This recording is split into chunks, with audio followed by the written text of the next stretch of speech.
Ecclésiaste, chapitre 1. Parole de l'Ecclésiaste, fils de David, roi de Jérusalem. Vanité des vanités, dit l'Ecclésiaste. Vanité des vanités, tout est vanité. Quel avantage revient-il à l'homme de toute la peine qu'il se donne sous le soleil? Une génération s'en va, une autre vient, et la terre subsiste toujours. Le soleil se lève, le soleil se couche. Il soupire après le lieu d'où il se lève de nouveau. Le vent se dirige vers le midi, tourne vers le nord, puis il tourne encore et reprend les mêmes circuits. Tous les fleuves vont à la mer, et la mer n'est point remplie. Ils continuent à aller vers le lieu où ils se dirigent. Toutes choses sont en travail au-delà de ce qu'on peut dire. L'œil ne se rassasie pas de voir, et l'oreille ne se lasse pas d'entendre. Ce qui a été, c'est ce qui sera, et ce qui s'est fait, c'est ce qui se fera. Il n'y a rien de nouveau sous le soleil. S'il est une chose dont on dise « Vois ceci, c'est nouveau », cette chose existe déjà dans les siècles qui nous ont précédés.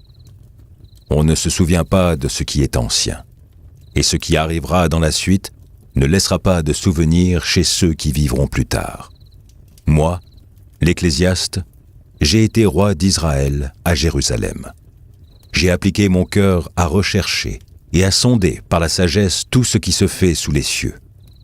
C'est là une occupation pénible à laquelle Dieu soumet les fils de l'homme. J'ai vu tout ce qui se fait sous le soleil, et voici, tout est vanité et poursuite du vent. Ce qui est courbé ne peut se redresser, et ce qui manque ne peut être compté.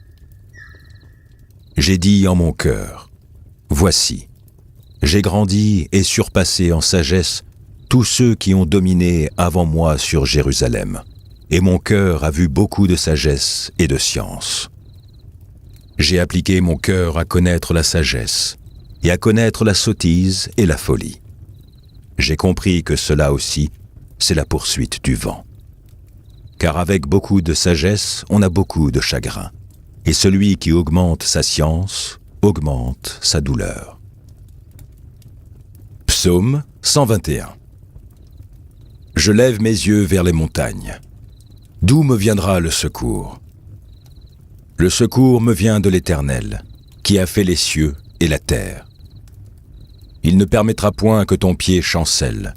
Celui qui te garde ne sommeillera point. Voici, il ne sommeille ni ne dort, celui qui garde Israël. L'Éternel est celui qui te garde. L'Éternel est ton ombre à ta main droite. Pendant le jour, le soleil ne te frappera point, ni la lune pendant la nuit. L'Éternel te gardera de tout mal. Il gardera ton âme. L'Éternel gardera ton départ et ton arrivée, dès maintenant et à jamais. Jacques, chapitre 2. Mes frères, que votre foi en notre glorieux Seigneur Jésus-Christ soit exempte de toute acception de personne. Supposez, en effet, qu'il entre dans votre assemblée un homme avec un anneau d'or et un habit magnifique, et qu'il y entre aussi un pauvre misérablement vêtu. Si tournant vos regards vers celui qui porte l'habit magnifique, vous lui dites « Toi, assieds-toi ici, à cette place d'honneur. » Et si vous dites au pauvre « Toi, tiens-toi là debout, ou bien assieds-toi au-dessous de mon marchepied. » Ne faites-vous pas en vous-même une distinction, et ne jugez-vous pas sous l'inspiration de pensées mauvaises? Écoutez, mes frères bien-aimés, Dieu n'a-t-il pas choisi les pauvres aux yeux du monde pour qu'ils soient riches en la foi et héritiers du royaume qu'il a promis à ceux qu'il aime? Et vous, vous avilissez le pauvre. Ne sont-ce pas les riches qui vous oppriment et qui vous traînent devant les tribunaux? Ne sont-ce pas eux qui outragent le beau nom que vous portez? Si vous accomplissez la loi royale, selon l'Écriture, tu aimeras ton prochain comme toi-même. Vous faites bien. Mais si vous faites acception de personne, vous commettez un péché, vous êtes condamnés par la loi comme des transgresseurs. Car quiconque observe toute la loi, mais pêche contre un seul commandement, devient coupable de tout. En effet, celui qui a dit « Tu ne commettras point d'adultère » a dit aussi « Tu ne tueras point ». Or, si tu ne commets point d'adultère, mais que tu commettes un meurtre, tu deviens transgresseur de la loi. Parlez et agissez comme devant être jugés par une loi de liberté, car le jugement est sans miséricorde pour qui n'a pas fait miséricorde. La miséricorde triomphe du jugement. Mes frères, que sert-il à quelqu'un de dire qu'il a la foi s'il n'a pas les œuvres? La foi peut-elle le sauver? Si un frère ou une sœur sont nus et manquent de la nourriture de chaque jour, et que l'un d'entre eux vous leur dise « Allez en paix, chauffez-vous et vous rassasiez », et que vous ne leur donniez pas ce qui est nécessaire au corps, à quoi cela sert-il? Il en est ainsi de la foi. Si elle n'a pas les œuvres, elle est morte en elle-même. Mais quand quelqu'un dira « Toi, tu as la foi, et moi, j'ai les œuvres. Montre-moi ta foi sans les œuvres, et moi, je te montrerai la foi par mes œuvres. Tu crois qu'il y a un seul Dieu, tu fais bien. Les démons le croient aussi, et ils tremblent. Peux-tu savoir, ô homme vain, que la foi sans les œuvres est inutile? Abraham, notre père, ne fut-il pas justifié par les œuvres lorsqu'il offrit son fils Isaac sur l'autel? Tu vois que la foi agissait avec ses œuvres, et que par les œuvres la foi fut rendue parfaite. Ainsi s'accomplit ce que dit l'Écriture. Abraham crut à Dieu, et cela lui fut imputé à justice, et il fut appelé ami de Dieu. Vous voyez que l'homme est justifié par les œuvres, et non par la foi seulement. Rahab, la prostituée, ne fut-elle pas également justifiée par les œuvres lorsqu'elle reçut les messagers et qu'elle les fit partir par un autre chemin? Comme le corps sans âme est mort, de même la foi sans les œuvres est morte. Proverbes, chapitre 23. Si tu es à table avec un grand, fais attention à ce qui est devant toi. Mets un couteau à ta gorge, si tu es trop d'avidité. Ne convoite pas ces friandises, c'est un aliment trompeur. Ne te tourmente pas pour t'enrichir, n'y applique pas ton intelligence. Veux-tu poursuivre du regard ce qui va disparaître? Car la richesse se fait des ailes, et comme l'aigle, elle prend son vol vers les cieux. Ne mange pas le pain de celui dont le regard est malveillant, et ne convoite pas ses friandises. Car il est comme les pensées de son âme. Mange et bois, te dira-t-il, mais son cœur n'est point avec toi. Tu vomiras le morceau que tu as mangé, et tu auras perdu tes propos agréables. Ne parle pas aux oreilles de l'insensé, car il méprise la sagesse de tes discours. Ne déplace pas la borne ancienne, et n'entre pas dans le champ des orphelins. Car leur vengeur est puissant, il défendra leur cause contre toi. Ouvre ton cœur à l'instruction, et tes oreilles aux paroles de la science. N'épargne pas la correction à l'enfant. Si tu le frappes de la verge, il ne mourra point. En le frappant de la verge, tu délivres son âme du séjour des morts. Mon fils, si ton cœur est sage, mon cœur à moi sera dans la joie. Mes entrailles seront émues d'allégresse, quand tes lèvres diront ce qui est droit. Que ton cœur n'envie point les pécheurs, mais qu'il ait toujours la crainte de l'Éternel. Car il est un avenir, et ton espérance ne sera pas anéantie. Écoute, mon fils, et sois sage. Dirige ton cœur dans la voie droite. Ne sois pas parmi les buveurs de vin, parmi ceux qui font excès des viandes. Car l'ivrogne et celui qui se livre à des excès s'appauvrissent, et l'assoupissement fait porter des haillons. Écoute ton père, lui qui t'a engendré, et ne méprise pas ta mère quand elle est devenue vieille. Acquiert la vérité, et ne la vends pas, la sagesse, l'instruction et l'intelligence.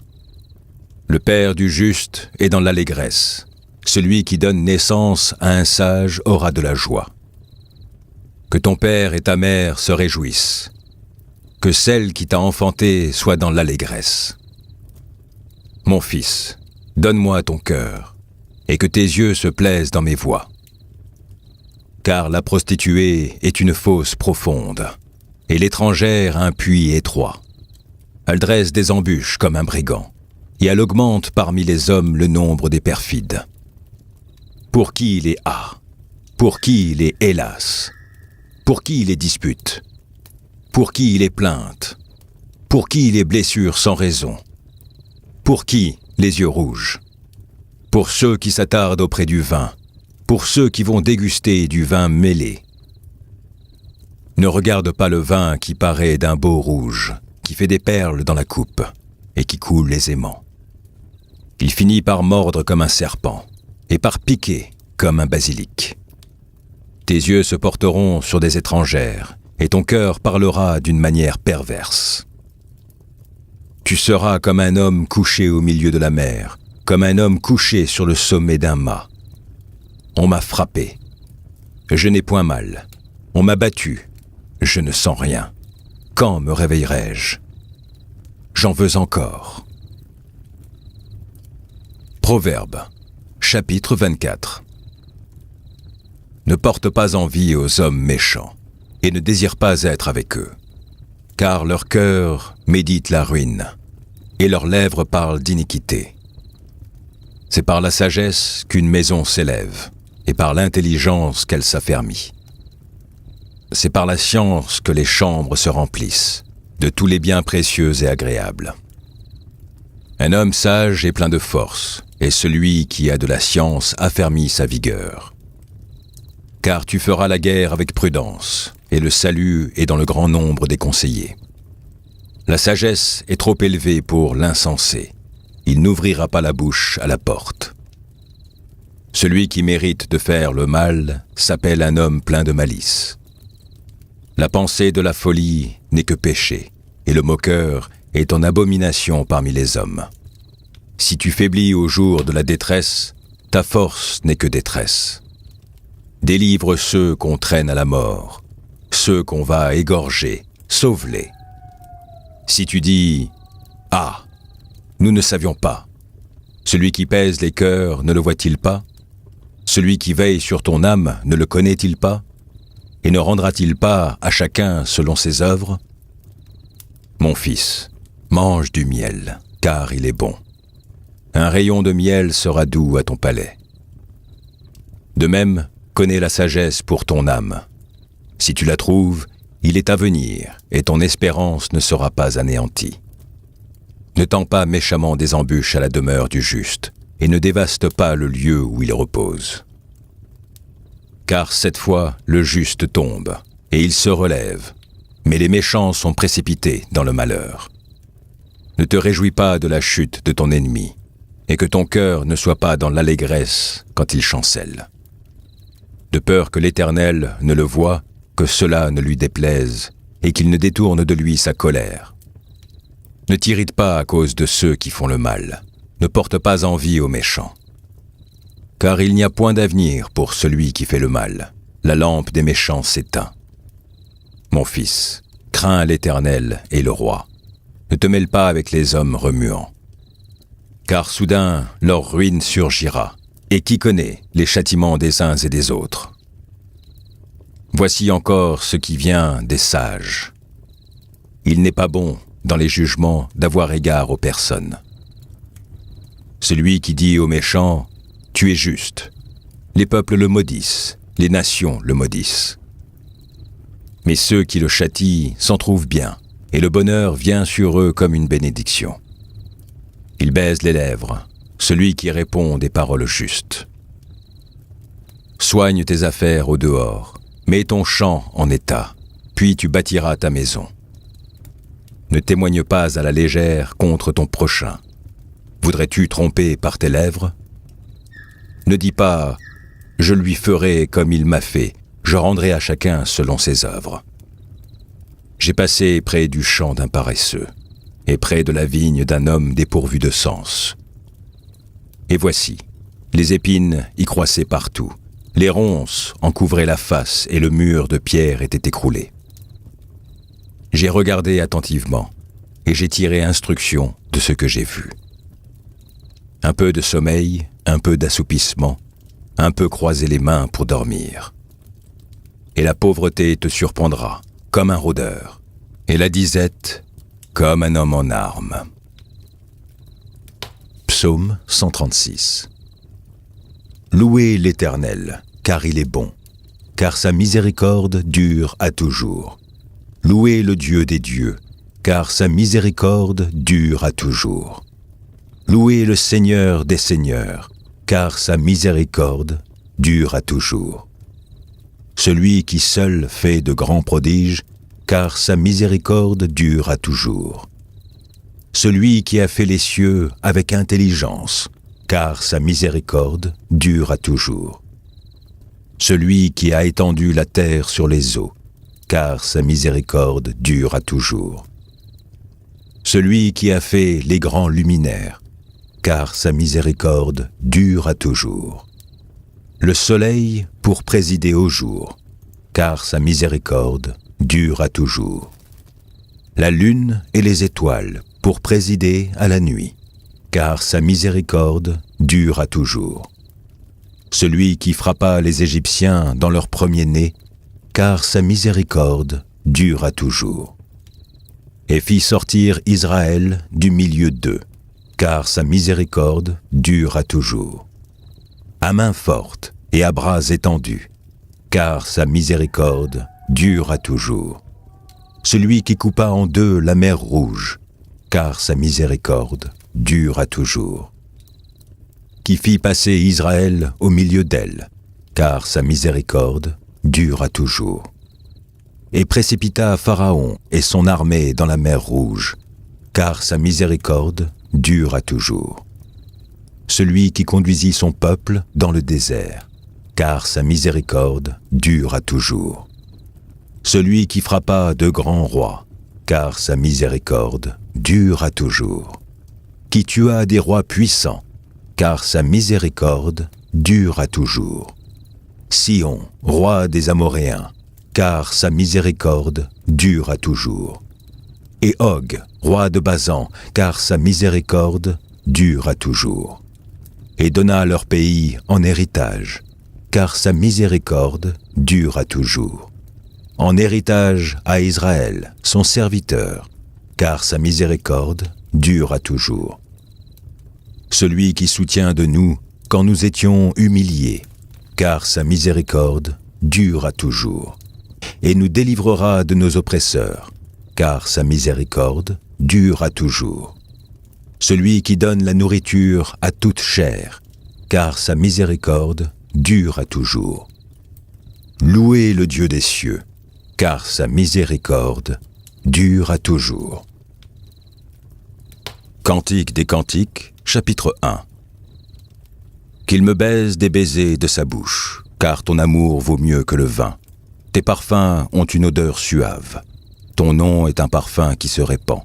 C'est pourquoi les jeunes filles t'aiment. Entraîne-moi après toi. Nous courrons. Le roi m'introduit dans ses appartements. Nous nous égarons, nous nous réjouirons à cause de toi. Nous célébrerons ton amour plus que le vin.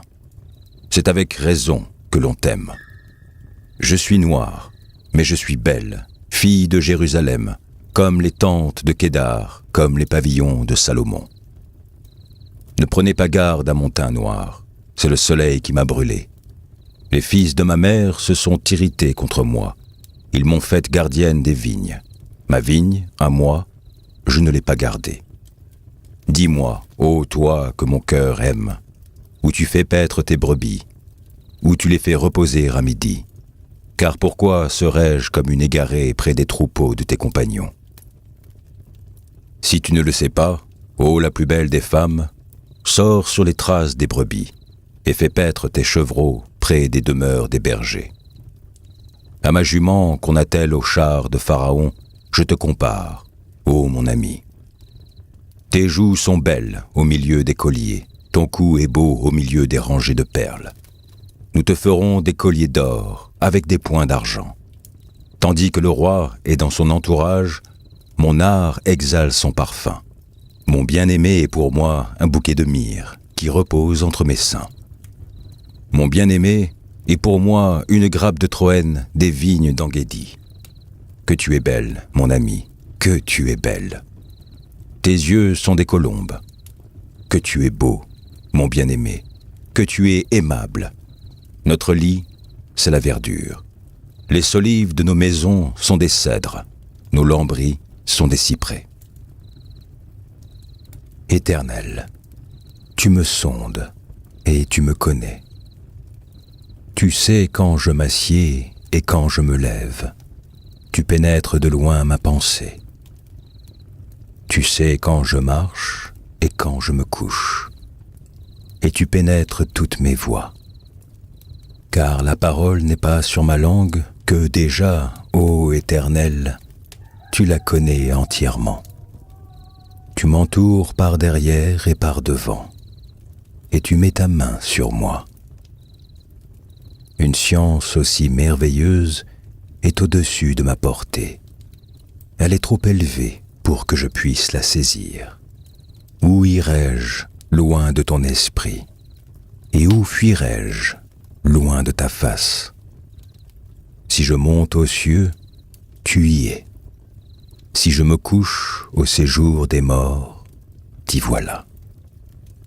Si je prends les ailes de l'aurore et que j'aille habiter à l'extrémité de la mer, là aussi ta main me conduira et ta droite me saisira.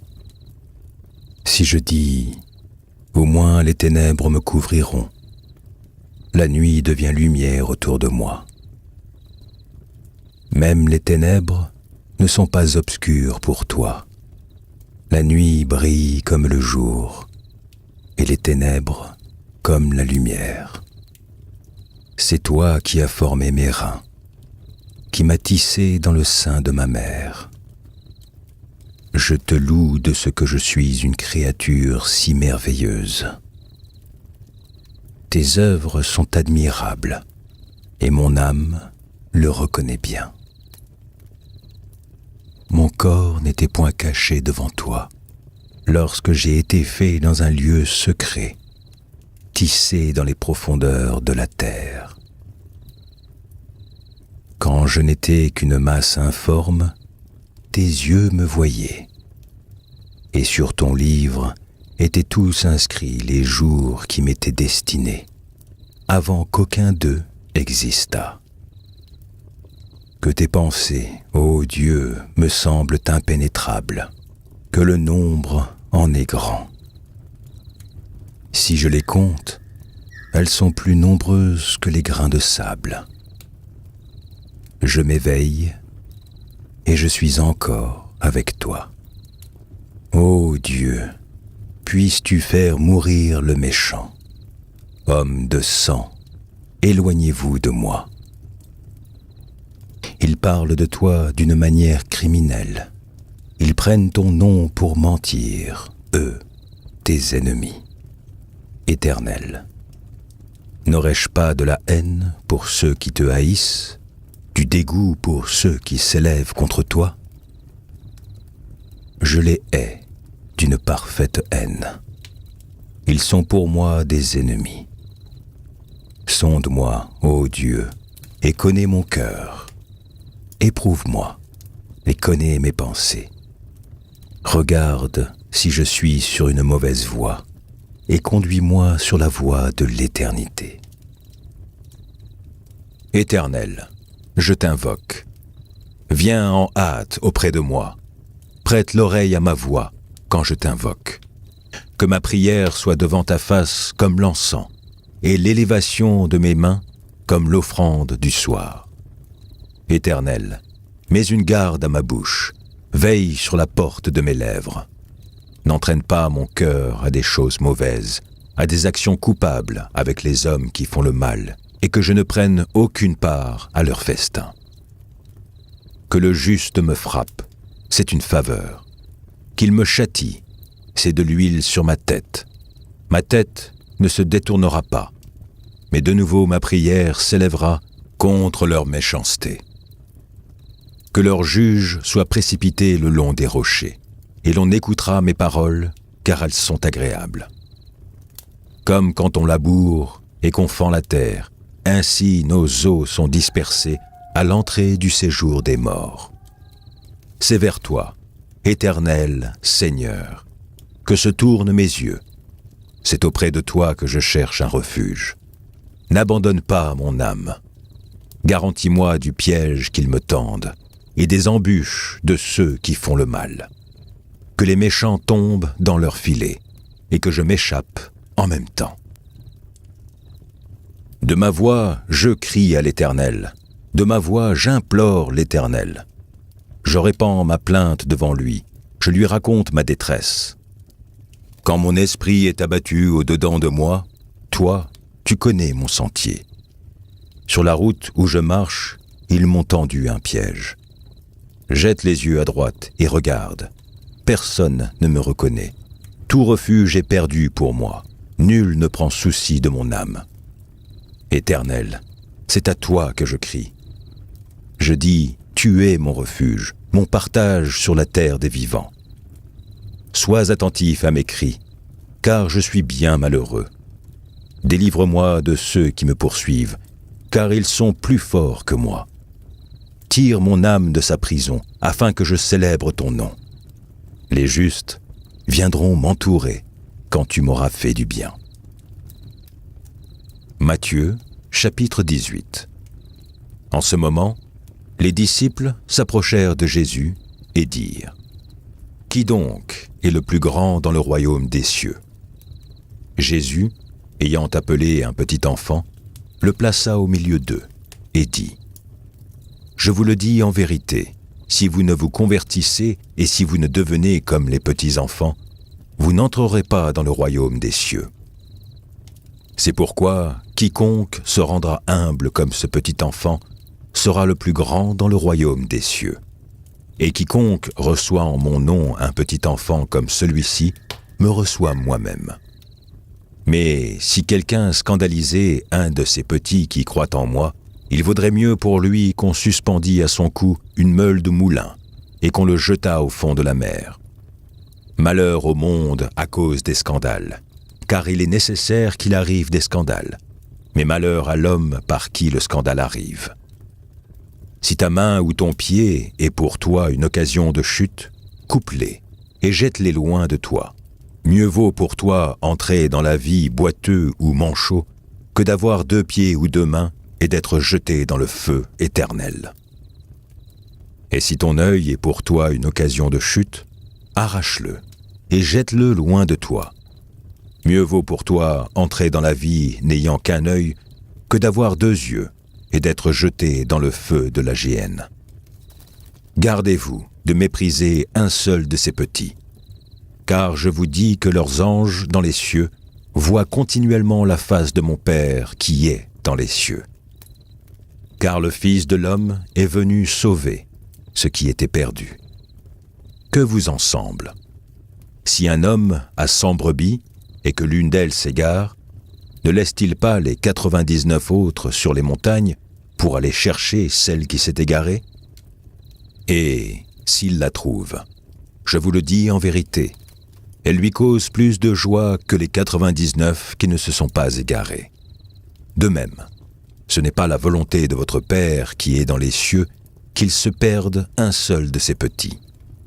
Si ton frère a péché, va et reprends-le entre toi et lui seul. S'il t'écoute, tu as gagné ton frère. Mais s'il ne t'écoute pas, prends avec toi 1 ou 2 personnes, afin que toute l'affaire se règle sur la déclaration de 2 ou de 3 témoins. S'il refuse de les écouter, dis-le à l'Église. Et s'il refuse aussi d'écouter l'Église, qu'il soit pour toi comme un païen et un publicain. Je vous le dis en vérité, tout ce que vous lierez sur la terre sera lié dans le ciel, et tout ce que vous délierez sur la terre sera délié dans le ciel. Je vous dis encore que si 2 d'entre vous s'accordent sur la terre pour demander une chose quelconque, elle leur sera accordée par mon Père qui est dans les cieux. Car là où 2 ou 3 sont assemblés en mon nom, je suis au milieu d'eux. » Alors, Pierre s'approcha de lui et dit, « Seigneur, combien de fois pardonnerai-je à mon frère lorsqu'il péchera contre moi?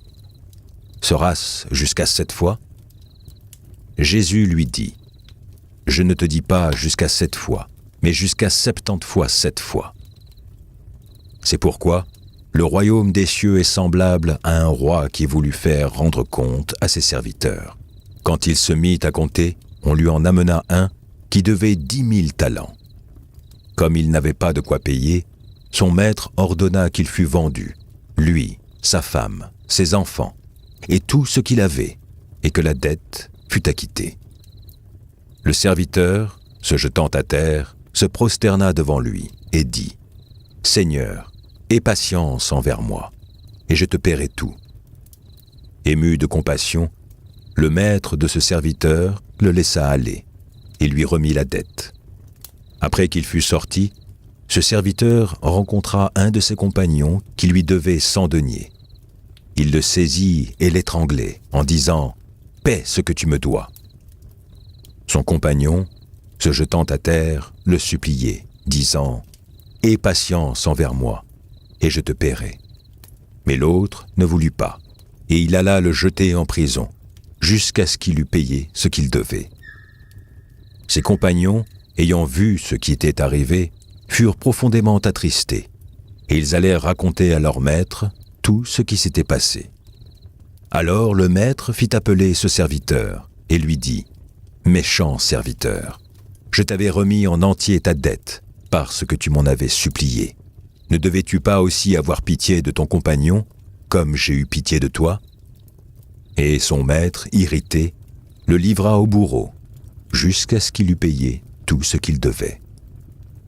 C'est ainsi que mon Père céleste vous traitera, si chacun de vous ne pardonne à son frère de tout son cœur. Marc chapitre 2. Quelques jours après, Jésus revint à Capernaum.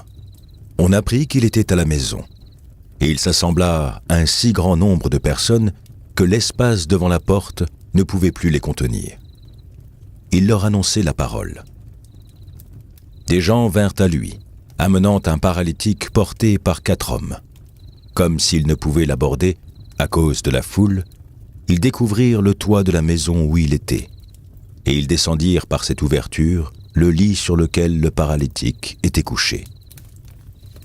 Jésus, voyant leur foi, dit au paralytique, « Mon enfant, tes péchés sont pardonnés. » Il y avait là quelques scribes qui étaient assis et qui se disaient au-dedans d'eux, « Comment cet homme parle-t-il ainsi? Il blasphème. Qui peut pardonner les péchés si ce n'est Dieu seul ?» Jésus, ayant aussitôt connu par son esprit ce qu'ils pensaient au-dedans d'eux, leur dit, « Pourquoi avez-vous de telles pensées dans vos cœurs? Lequel est le plus aisé de dire au paralytique, « Tes péchés sont pardonnés » ou de dire, « Lève-toi, prends ton lit et marche » ? Or, afin que vous sachiez que le Fils de l'homme a sur la terre le pouvoir de pardonner les péchés, je te l'ordonne, dit-il au paralytique, « Lève-toi, prends ton lit et va dans ta maison. » Et à l'instant, il se leva, prit son lit et sortit en présence de tout le monde, de sorte qu'ils étaient tous dans l'étonnement et glorifiaient Dieu, disant, « Nous n'avons jamais rien vu de pareil. » Jésus sortit de nouveau du côté de la mer. Toute la foule venait à lui, et il les enseignait. En passant, il vit Lévi, fils d'Alphée, assis au bureau des péages. Il lui dit, « Suis-moi. » Lévi se leva et le suivit. Comme Jésus était à table dans la maison de Lévi, beaucoup de publicains et de gens de mauvaise vie se mirent aussi à table avec lui et avec ses disciples, car ils étaient nombreux et l'avaient suivi.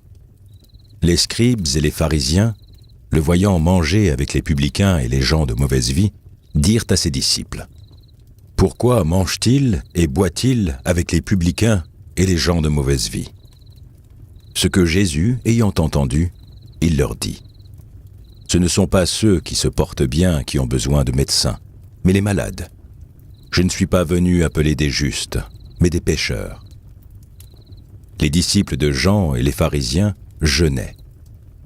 Ils vinrent dire à Jésus : « Pourquoi les disciples de Jean et ceux des pharisiens jeûnent-ils, tandis que tes disciples ne jeûnent point ?» Jésus leur répondit : « Les amis de l'époux peuvent-ils jeûner pendant que l'époux est avec eux ? Aussi longtemps qu'ils ont avec eux l'époux, ils ne peuvent jeûner. Les jours viendront où l'époux leur sera enlevé, et alors ils jeûneront en ce jour-là. Personne ne coud une pièce de drap neuf à un vieil habit. Autrement, la pièce de drap neuf emporterait une partie du vieux, et la déchirure serait pire. Et personne ne met du vin nouveau dans de vieilles outres. Autrement, le vin fait rompre les outres, et le vin et les outres sont perdus. Mais il faut mettre le vin nouveau dans des outres neuves. » Il arriva, un jour de Shabbat, que Jésus traversa des champs de blé.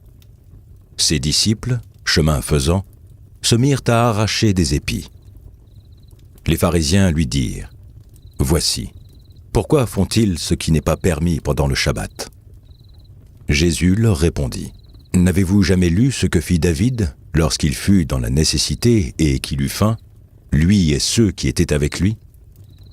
Comment il entra dans la maison de Dieu du temps du souverain sacrificateur Abiatar et mangea les pains de proposition qu'il n'est permis qu'aux sacrificateurs de manger et en donna même à ceux qui étaient avec lui.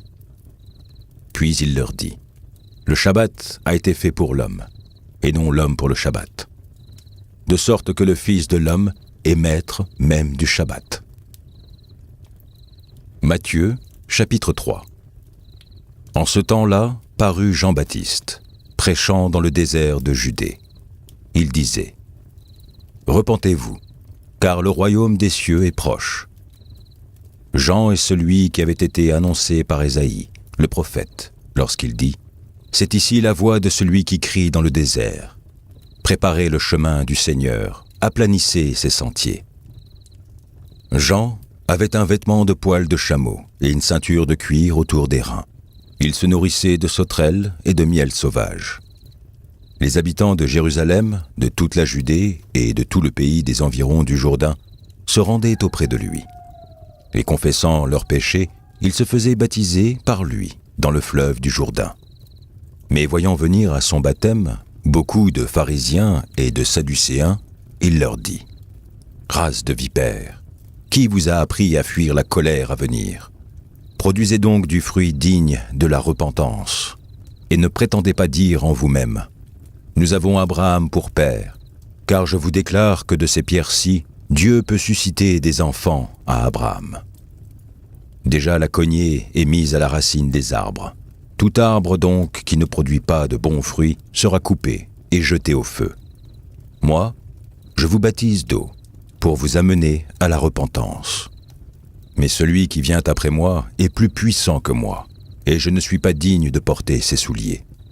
Lui, il vous baptisera du Saint-Esprit et de feu.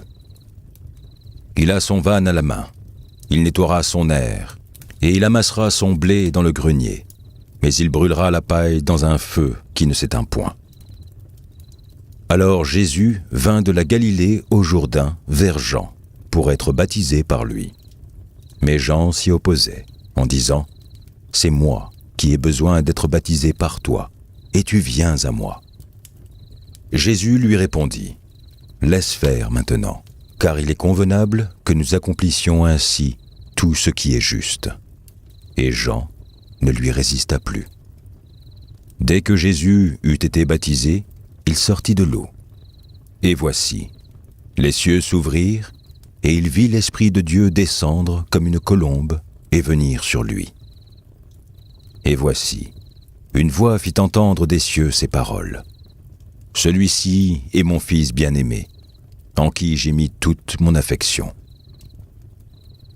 Première épître de Pierre, chapitre 5. Voici les exhortations que j'adresse aux anciens qui sont parmi vous. Moi, ancien comme eux, témoin des souffrances de Christ et participant de la gloire qui doit être manifestée. Paissez le troupeau de Dieu qui est sous votre garde, non par contrainte, mais volontairement, selon Dieu. Non pour un gain sordide, mais avec dévouement. Non comme dominant sur ceux qui vous sont échus en partage, mais en étant les modèles du troupeau. Et lorsque le souverain pasteur paraîtra, vous obtiendrez la couronne incorruptible de la gloire. De même, vous qui êtes jeunes, soyez soumis aux anciens. Et tous, dans vos rapports mutuels, revêtez-vous d'humilité, car Dieu résiste aux orgueilleux, mais il fait grâce aux humbles. Humiliez-vous donc sous la puissante main de Dieu, afin qu'il vous élève au temps convenable, et déchargez-vous sur lui de tous vos soucis, car lui-même prend soin de vous. Soyez sobres, veillez. Votre adversaire, le diable, rôde comme un lion rugissant, cherchant qui il dévorera. Résistez-lui avec une foi ferme, sachant que les mêmes souffrances sont imposées à vos frères dans le monde. Le Dieu de toute grâce, qui vous a appelés en Jésus-Christ, à sa gloire éternelle, après que vous aurez souffert un peu de temps, vous perfectionnera lui-même, vous affirmera, vous fortifiera, vous rendra inébranlable. À lui soit la puissance au siècle des siècles. Amen. C'est par Sylvain, qui est à mes yeux un frère fidèle, que je vous écris ce peu de mots, pour vous exhorter et pour vous attester que la grâce de Dieu à laquelle vous êtes attachés est la véritable. L'Église des élus, qui est à Babylone, vous salue, ainsi que Marc, mon fils. Saluez-vous les uns les autres par un baiser d'affection. Que la paix soit avec vous tous, qui êtes en Christ. Quand je parlerai les langues des hommes et des anges, si je n'ai pas la charité, je suis un airain qui résonne, ou une cymbale qui retentit. Et quand j'aurai le don de prophétie, la science de tous les mystères et toute la connaissance, quand j'aurai même toute la foi jusqu'à transporter des montagnes, si je n'ai pas la charité, je ne suis rien.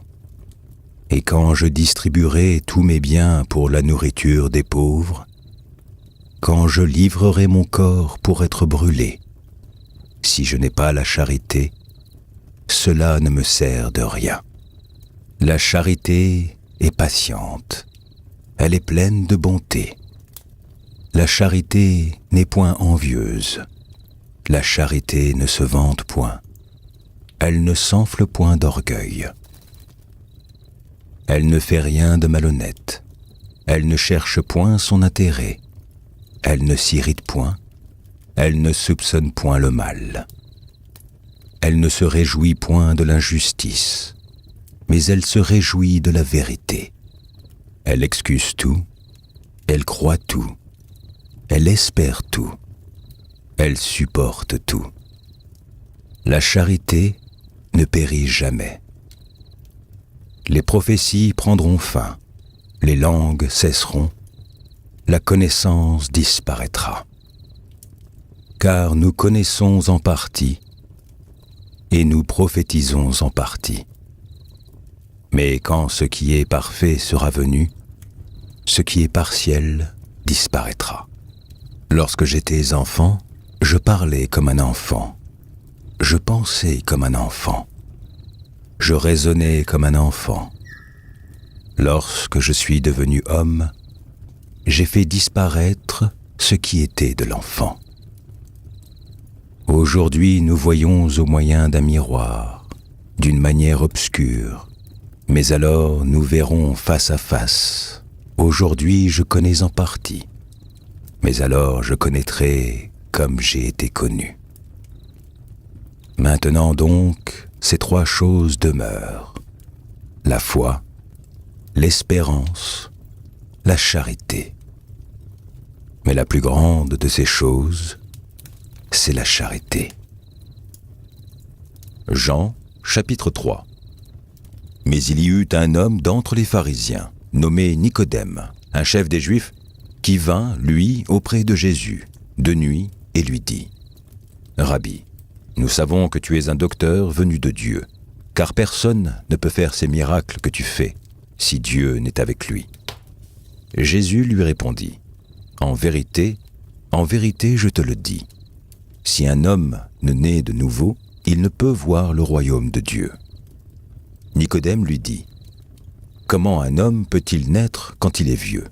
Peut-il rentrer dans le sein de sa mère et naître ? » Jésus répondit : « en vérité, je te le dis, si un homme ne naît d'eau et d'esprit, il ne peut entrer dans le royaume de Dieu. Ce qui est né de la chair est chair, ce qui est né de l'esprit est esprit. Ne t'étonne pas que je t'ai dit, il faut que vous naissiez de nouveau. Le vent souffle où il veut, et tu en entends le bruit. Mais tu ne sais d'où il vient, ni où il va. Il en est ainsi de tout homme qui est né de l'esprit. » Nicodème lui dit : « Comment cela peut-il se faire ? » Jésus lui répondit : « Tu es le docteur d'Israël et tu ne sais pas ces choses. En vérité, je te le dis, nous disons ce que nous savons, et nous rendons témoignage de ce que nous avons vu, et vous ne recevez pas notre témoignage. Si vous ne croyez pas quand je vous ai parlé des choses terrestres, comment croirez-vous quand je vous parlerai des choses célestes ? Personne n'est monté au ciel, si ce n'est celui qui est descendu du ciel, le Fils de l'homme qui est dans le ciel. Et comme Moïse éleva le serpent dans le désert, il faut de même que le Fils de l'homme soit élevé, afin que quiconque croit en lui ait la vie éternelle. Car Dieu a tant aimé le monde qu'il a donné son Fils unique, afin que quiconque croit en lui ne périsse point, mais qu'il ait la vie éternelle. Dieu, en effet, n'a pas envoyé son Fils dans le monde pour qu'il juge le monde, mais pour que le monde soit sauvé par lui. Celui qui croit en lui n'est point jugé, mais celui qui ne croit pas est déjà jugé, parce qu'il n'a pas cru au nom du Fils unique de Dieu. Et ce jugement, c'est que, la lumière étant venue dans le monde, les hommes ont préféré les ténèbres à la lumière, parce que leurs œuvres étaient mauvaises. Car quiconque fait le mal est la lumière, et ne vient point à la lumière, de peur que ses œuvres ne soient dévoilées. Mais celui qui agit selon la vérité vient à la lumière, afin que ses œuvres soient manifestées, parce qu'elles sont faites en Dieu. Après cela, Jésus, accompagné de ses disciples, se rendit dans la terre de Judée, et là, il demeurait avec eux, et il baptisait. Jean aussi baptisait à Hénon, près de Salim, parce qu'il y avait là beaucoup d'eau, et on y venait pour être baptisé, car Jean n'avait pas encore été mis en prison. Or, il s'éleva de la part des disciples de Jean une dispute avec un juif touchant la purification. Ils vinrent trouver Jean et lui dirent : « Rabbi, celui qui était avec toi au-delà du Jourdain et à qui tu as rendu témoignage, voici, il baptise et tous vont à lui. » Jean répondit : « Un homme ne peut recevoir que ce qui lui a été donné du ciel. Vous-même m'êtes témoin que j'ai dit : je ne suis pas le Christ, mais j'ai été envoyé devant lui. Celui à qui appartient l'épouse, c'est l'époux. Mais l'ami de l'époux, qui se tient là et qui l'entend, éprouve une grande joie à cause de la voix de l'époux. Aussi, cette joie, qui est la mienne, est parfaite. Il faut qu'il croisse et que je diminue. Celui qui vient d'en haut est au-dessus de tous. Celui qui est de la terre est de la terre, et il parle comme étant de la terre. Celui qui vient du ciel est au-dessus de tous. Il rend témoignage de ce qu'il a vu et entendu, et personne ne reçoit son témoignage. Celui qui a reçu son témoignage a certifié que Dieu est vrai, car celui que Dieu a envoyé dit les paroles de Dieu, parce que Dieu ne lui donne pas l'esprit avec mesure. Le Père aime le Fils, et il a remis toutes choses entre ses mains. Celui qui croit au Fils a la vie éternelle. Celui qui ne croit pas au Fils ne verra point la vie, mais la colère de Dieu demeure sur lui. Éphésiens, chapitre 6. Enfants, Obéissez à vos parents, selon le Seigneur, car cela est juste. Honore ton père et ta mère. C'est le premier commandement avec une promesse, afin que tu sois heureux et que tu vives longtemps sur la terre. Et vous, pères, n'irritez pas vos enfants, mais élevez-les en les corrigeant et en les instruisant selon le Seigneur. Serviteurs, obéissez à vos maîtres selon la chair, avec crainte et tremblement, dans la simplicité de votre cœur, comme à Christ, non pas seulement sous leurs yeux, comme pour plaire aux hommes, mais comme des serviteurs de Christ, qui font de bon cœur la volonté de Dieu. Servez-les avec empressement, comme servant le Seigneur et non des hommes, sachant que chacun, soit esclave, soit libre, recevra du Seigneur selon ce qu'il aura fait de bien. Et vous, maîtres, agissez de même à leur égard, et abstenez-vous de menaces, sachant que leur maître et le vôtre est dans les cieux, et que devant lui, il n'y a point d'acception de personne. Au reste, fortifiez-vous dans le Seigneur et par sa force toute puissante. Revêtez-vous de toutes les armes de Dieu, afin de pouvoir tenir ferme contre les ruses du diable. Car nous n'avons pas à lutter contre la chair et le sang, mais contre les dominations, contre les autorités, contre les princes de ce monde de ténèbres, contre les esprits méchants dans les lieux célestes. C'est pourquoi, prenez toutes les armes de Dieu, afin de pouvoir résister dans le mauvais jour, et tenir ferme après avoir tout surmonté. Tenez donc ferme. Ayez à vos reins la vérité pour ceinture. Revêtez la cuirasse de la justice. Mettez pour chaussure à vos pieds le zèle que donne l'évangile de paix. Prenez par-dessus tout cela le bouclier de la foi, avec lequel vous pourrez éteindre tous les traits enflammés du malin. Prenez aussi le casque du salut et l'épée de l'esprit, qui est la parole de Dieu. Faites en tout temps par l'esprit toutes sortes de prières et de supplications. Veillez à cela avec une entière persévérance et priez pour tous les saints. Priez pour moi, afin qu'il me soit donné, quand j'ouvre la bouche, de faire connaître hardiment et librement le mystère de l'Évangile, pour lequel je suis ambassadeur dans les chaînes, et que j'en parle avec assurance, comme je dois en parler. Afin que vous aussi, vous sachiez ce qui me concerne, ce que je fais. Tychique, le bien-aimé frère et fidèle ministre dans le Seigneur, vous informera de tout. Je l'envoie exprès vers vous, pour que vous connaissiez notre situation, et pour qu'il console vos cœurs. Que la paix et la charité avec la foi soient données aux frères de la part de Dieu le Père et du Seigneur Jésus-Christ. Que la grâce soit avec tous ceux qui aiment notre Seigneur Jésus-Christ d'un amour inaltérable. Hébreux, chapitre 13. Persévérez dans l'amour fraternel. N'oubliez pas l'hospitalité, car en l'exerçant, quelques-uns ont logé des anges sans le savoir. Souvenez-vous des prisonniers, comme si vous étiez aussi prisonniers, de ceux qui sont maltraités, comme étant aussi vous-même dans un corps. Que le mariage soit honoré de tous, et le lit conjugal exempt de souillure, car Dieu jugera les impudiques et les adultères. Ne vous livrez pas à l'amour de l'argent, contentez-vous de ce que vous avez, car Dieu lui-même a dit « Je ne te délaisserai point et je ne t'abandonnerai point ». C'est donc avec assurance que nous pouvons dire « Le Seigneur est mon aide, et je ne craindrai rien. Que peut me faire un homme ?» Souvenez-vous de vos conducteurs qui vous ont annoncé la parole de Dieu. Considérez quelle a été la fin de leur vie, et imitez leur foi. Jésus-Christ est le même hier, aujourd'hui et éternellement. Ne vous laissez pas entraîner par des doctrines diverses et étrangères, car il est bon que le cœur soit affermi par la grâce, et non par des aliments qui n'ont servi de rien à ceux qui s'y sont attachés. Nous avons un autel dont ceux qui font le service au tabernacle n'ont pas le pouvoir de manger.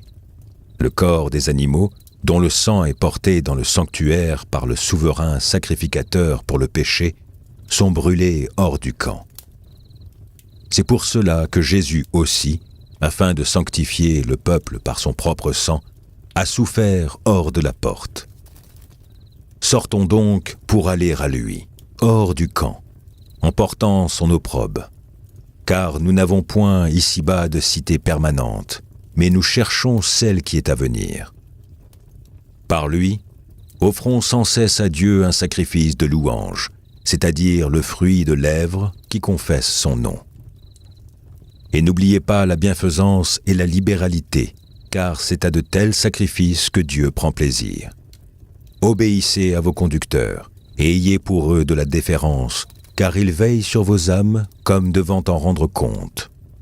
Qu'ils en soient ainsi, afin qu'ils le fassent avec joie et non en gémissant, ce qui vous ne serait d'aucun avantage.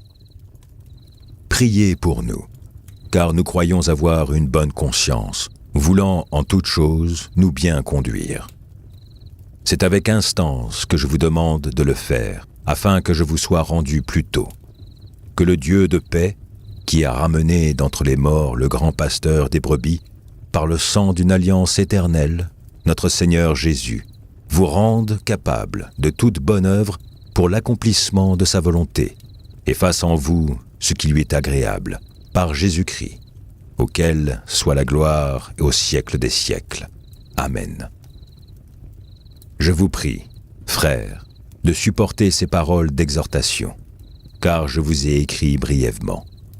Sachez que notre frère Timothée a été relâché. S'il vient bientôt, j'irai vous voir avec lui. Saluez tous vos conducteurs et tous les saints. Ceux d'Italie vous saluent. Que la grâce soit avec vous tous. Amen. Apocalypse, chapitre 22. Et il me montra un fleuve d'eau de la vie, limpide comme du cristal, qui sortait du trône de Dieu et de l'agneau. Au milieu de la place de la ville et sur les deux bords du fleuve, il y avait un arbre de vie, produisant 12 fois des fruits, rendant son fruit chaque mois, et dont les feuilles servaient à la guérison des nations. Il n'y aura plus d'anathème. Le trône de Dieu et de l'agneau sera dans la ville. Ses serviteurs le serviront et verront sa face. Et son nom sera sur les fronts. Il n'y aura plus de nuit, et ils n'auront besoin ni de lampe ni de lumière, parce que le Seigneur Dieu les éclairera. Ils régneront au siècle des siècles. Et il me dit, ces paroles sont certaines et véritables, et le Seigneur, le Dieu des esprits et des prophètes, a envoyé son ange pour montrer à ses serviteurs les choses qui doivent arriver bientôt. Et ici, je viens bientôt. Heureux celui qui garde les paroles de la prophétie de ce livre. C'est moi, Jean, qui ai entendu et vu ces choses. Et quand j'eus entendu et vu, je tombai aux pieds de l'ange qui me les montrait pour l'adorer. Mais il me dit, garde-toi de le faire. Je suis ton compagnon de service, et celui de tes frères les prophètes, et de ceux qui gardent les paroles de ce livre. Adore Dieu. Et il me dit, ne scelle point les paroles de la prophétie de ce livre, car le temps est proche. Que celui qui est injuste soit encore injuste, que celui qui est souillé se souille encore, et que le juste pratique encore la justice, et que celui qui est saint se sanctifie encore. Voici, je viens bientôt, et ma rétribution est avec moi, pour rendre à chacun selon ce qu'est son œuvre. Je suis l'alpha et l'oméga, le premier et le dernier, le commencement et la fin. Heureux ceux qui lavent leurs robes, afin d'avoir droit à l'arbre de vie, et d'entrer par les portes dans la ville. Dehors les chiens, les enchanteurs, les impudiques, les meurtriers, les idolâtres, et quiconque aime et pratique le mensonge. Moi, Jésus, j'ai envoyé mon ange pour vous attester ces choses dans les églises. Je suis le rejeton et la postérité de David, l'étoile brillante du matin. Et l'esprit et l'épouse disent, viens. Et que celui qui entend dise, viens. Et que celui qui a soif vienne. Que celui qui veut prennent de l'eau de la vie, gratuitement. Je le déclare à quiconque entend les paroles de la prophétie de ce livre. Si quelqu'un y ajoute quelque chose, Dieu le frappera des fléaux décrits dans ce livre. Et si quelqu'un retranche quelque chose des paroles du livre de cette prophétie, Dieu retranchera sa part de l'arbre de la vie et de la ville sainte, décrits dans ce livre. Celui qui atteste ces choses dit « Oui, je viens bientôt. Amen. Viens, Seigneur Jésus. » Que la grâce du Seigneur Jésus soit avec tous.